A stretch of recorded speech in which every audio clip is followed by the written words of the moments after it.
Typically, we see people experience more energy after taking exogenous ketones for a while. We can think of the major energy sources for our body as coming from fats and carbohydrates. And so carbohydrates will get broken down through metabolic pathways into a molecule called glucose, sometimes referred to as blood sugar. And fats will get converted or broken down into fatty acids, which are just the little building blocks of larger fats that we eat, or in particular circumstances, these molecules called ketones.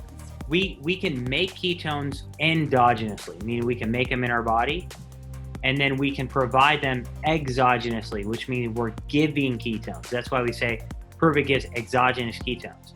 Well, caffeine actually stimulates your body to make endogenous ketones.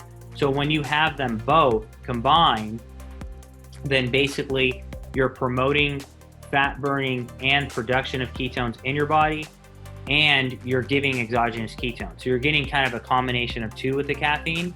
So caffeine is what we call a ketogenic type of supplement.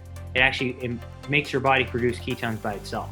If you are experiencing fatigue, I would check other aspects about your lifestyle, including things like sleep and your nutrition, to make sure those are in check.